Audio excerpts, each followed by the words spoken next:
There's a strange moment in life that almost everyone has either lived or witnessed, though most people never talk about it openly. It's the moment when someone walks into a room and they look completely fine, completely composed, like they've done this 100 times before, and it doesn't bother them at all. Their shoulders are back, their voice is steady, they make eye contact, they even smile at the right moments. And from the outside, they look confident, almost unshakable, like nothing could possibly rattle them. But if you know them well enough, or if you've been there yourself, you can see something else beneath the surface. Maybe you know someone like this. Maybe it's you.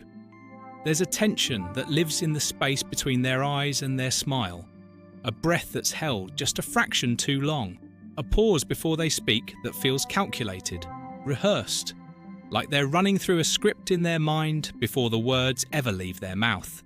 This isn't confidence, this is performance, and the weight of holding it together, of making sure no one notices the cracks, is quietly exhausting them in ways that no one around them can see.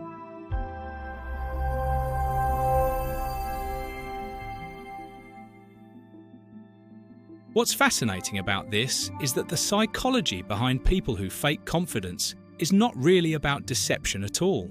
It's not about trying to trick people or manipulate them into thinking something that isn't true. It's about survival. It's about trying to navigate a world that rewards certainty and punishes hesitation. A world where appearing unsure can instantly shift how people treat you, listen to you, or even value you. And most people who fake confidence aren't doing it to impress anyone. They're doing it to protect something inside themselves that feels fragile, something they're not ready to expose to a world that feels unpredictable and sometimes unkind. If you've ever felt that way, if you've ever put on a version of yourself that seemed stronger, calmer, more certain than the one you actually felt, you're not alone.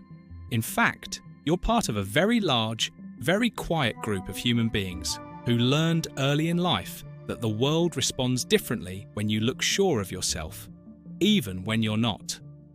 And what makes this even more interesting is that people who fake confidence are often some of the most self-aware individuals you'll ever meet. They know exactly how they feel.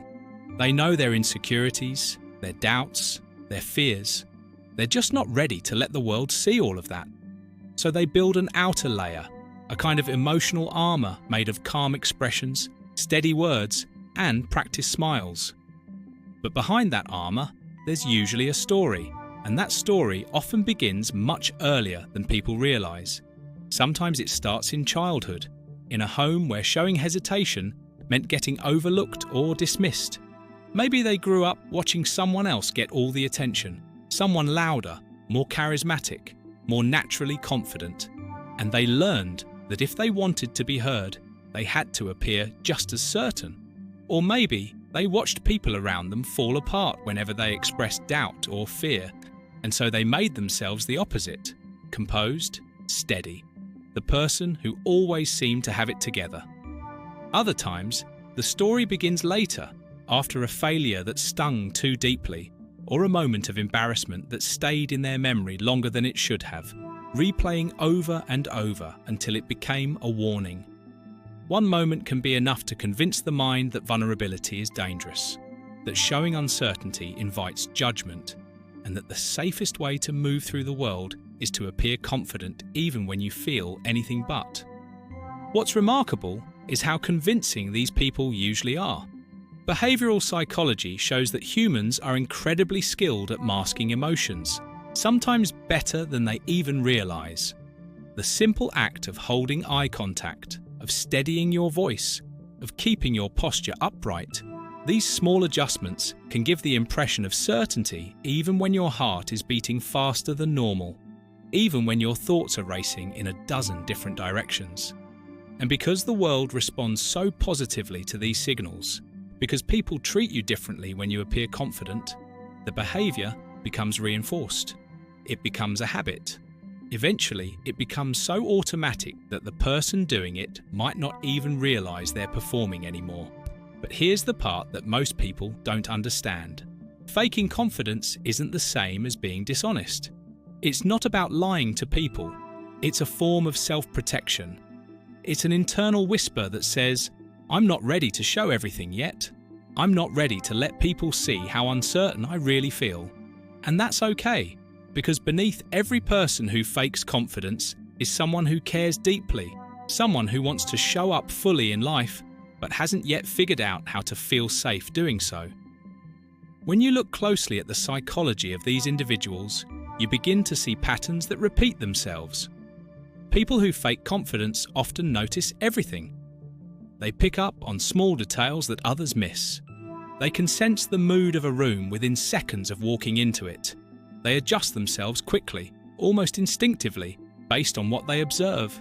Their minds are constantly scanning for signals, approval, rejection, expectations, pressure. And because they're so observant, they can mimic confidence almost effortlessly.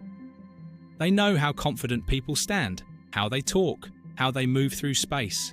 They've studied it over years of watching others, and now they can replicate it when they need to. But the truth is, many of them are struggling with something much deeper.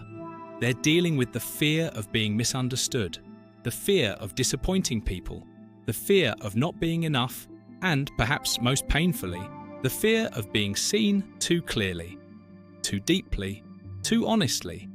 In a world where confidence is treated like a form of currency, where it opens doors and creates opportunities, some people feel they have no choice but to earn their place through appearance rather than through genuine self-belief. And the ironic part is that many of them are far more capable than they realize.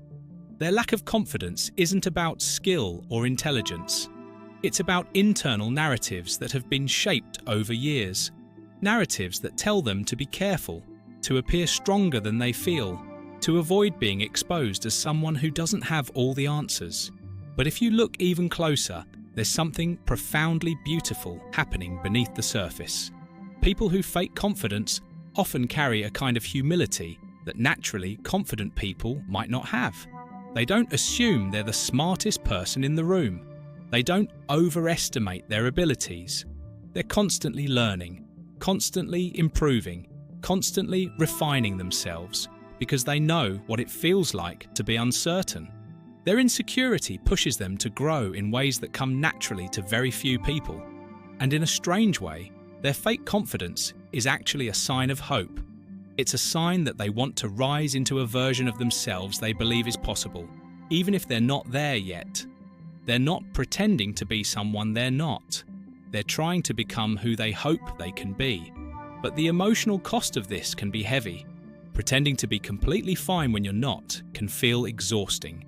It can feel lonely. It can feel like carrying an invisible weight that no one else can see or understand. And sometimes, people who fake confidence find themselves wishing that someone, anyone, could see through the performance. Not to expose them or embarrass them, but simply to understand them, because deep down, they're not trying to hide, they're trying to survive. If you've ever met someone who looked incredibly composed but seemed strangely tense around their eyes or shoulders, you were probably seeing this quiet inner conflict. Many people who fake confidence have what psychologists call controlled expression, which is a calm outer appearance created by consciously managing their body language.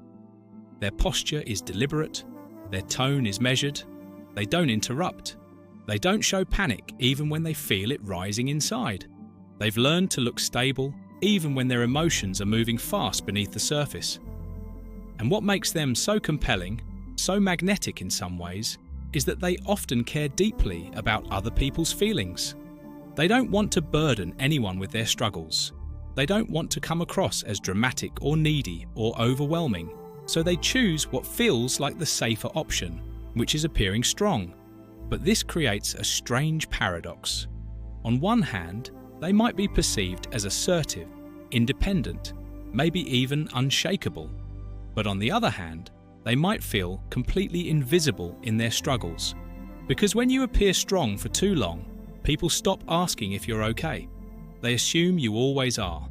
And that assumption can create a quiet loneliness that goes completely unnoticed by everyone around them. Yet despite the emotional burden of faking confidence, Something unexpected can happen over time. The outer confidence they project can actually start to change their inner reality. There's something in psychology called self-perception theory, which suggests that we often learn who we are by watching our own behavior. When someone consistently acts confident, when they walk into rooms with their head up, when they speak even though they're nervous, their mind slowly starts adjusting to match the behavior.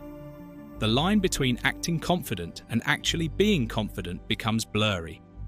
This is why many people who fake confidence eventually become genuinely confident later in life. The outer performance slowly becomes inner truth. It's not deception, it's practice, it's repetition. It's the mind gradually catching up to the version of themselves they've been rehearsing all along. But there's another side to this story, one that sits quietly beneath everything else. People who fake confidence often carry a softness inside them, a sensitivity they don't always feel safe showing to the world. They feel deeply, they care deeply, they absorb emotions quickly, both their own and other people's. And sometimes their attempt to appear strong is really just an attempt to protect that softness. Not because it's weakness, but because it feels precious, fragile, easily misunderstood by people who don't know how to hold it gently. What's remarkable is that many people who fake confidence don't realize how inspiring they actually are. They move through life with fear in their hearts, but courage in their actions. They walk into difficult situations even when their inner voice is trembling. They show up again and again, even when they feel unprepared, unworthy, not good enough. And that isn't fake confidence at all. That's resilience, that's strength, that's courage, disguised as calmness. Maybe that's the real truth here. People who fake confidence aren't pretending to be strong. They're practicing strength every single day, quietly, internally, without applause or recognition. They're building themselves piece by piece from the inside out. And maybe what looks like a mask is actually a bridge, a way of getting from who they are now to who they're becoming. Maybe faking confidence isn't about hiding. Maybe it's about growing, slowly, quietly, bravely, in ways they don't even realize yet.